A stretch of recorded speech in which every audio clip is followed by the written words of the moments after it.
জামাত ইসলাম আজকে হেরে গিয়েছে না, হারানো হয়েছে তাদেরকে। এই জামাত ইসলামের খুব খারাপ ভয়ঙ্কর পরিস্থিতিতেও ছিলাম, সামনেও থাকবো যতক্ষণ পর্যন্ত দেখবো যে না এই লোকগুলি সৎ। আমার যদি আপনি এখন ইন্ডিয়ার বিষয়টা না আনতেন, আমি বিএনপির সাথে জামাতের বিষয়টা এইভাবে করতাম না। কিন্তু যেহেতু আমি নিজের চোখে দেখছি এই দেশের, এই ভারতের হাতে, আমার শত্রু ভাই পৃথিবীতে আমার কোনো শত্রু নাই, আমার শত্রু একটাই, সেটা হচ্ছে ভারত। এই ভারতের বিরুদ্ধে যারা, ভারত যাদেরকে অপছন্দ করে, আমি তাদের দলে।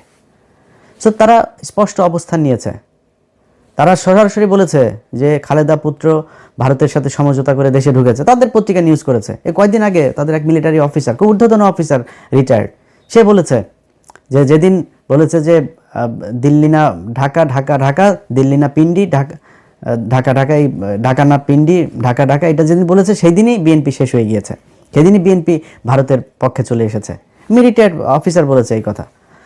তো এর মানে হলো কি যে আপনার ভারতের সাথেও তাহলে নিশ্চয়ই কিছু একটা হয়েছে, আমরা তো সেটা এখনো জানি না সেই ঘটনা কি কি হলো আসলেই কি।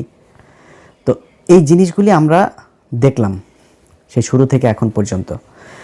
তো দেখে একটা নির্বাচন হইল, এবং সেই নির্বাচনের মধ্যে যদি নাকি মিনিমাম আপনাদের লজ্জাবোধ থাকতো বা সততাবোধ থাকতো, তাহলে নির্বাচন শুরু হওয়ার আগের থেকে 2 মাস ধরে যখন এই যে মানুষগুলোকে আপনার করা হচ্ছে, হুমকি দেওয়া হচ্ছে, ঘর থেকে বের হইতে পারবে না, ঘর থেকে বের হইলেই কিন্তু পা ভেঙে দেওয়া হবে, ভোট কেন্দ্রে ধানের শীষের লোক ছাড়া কাউকে যেতে দেওয়া হবে না, এই এই এই হুমকিগুলো দিয়েছে না।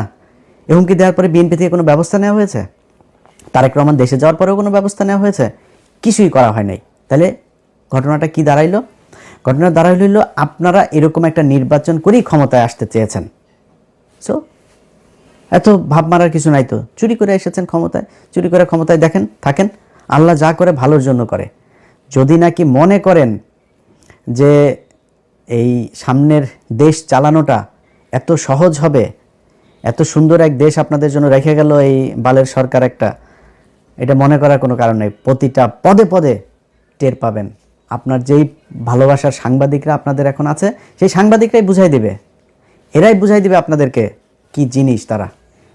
তারা সেই হাসিনার পাচাটা কুকুরগুলো এখন ওইখানে বসে আছে, তারা এখন আপনাদের খুব বিপদে পড়ে তারপরে পাটা চাটছে, কয়দিন পরে পা দুইটা ধাপ করে সরাই দেওয়ার পরে বিচিতে ধরে টান দিবে। বলে গেলাম এটা।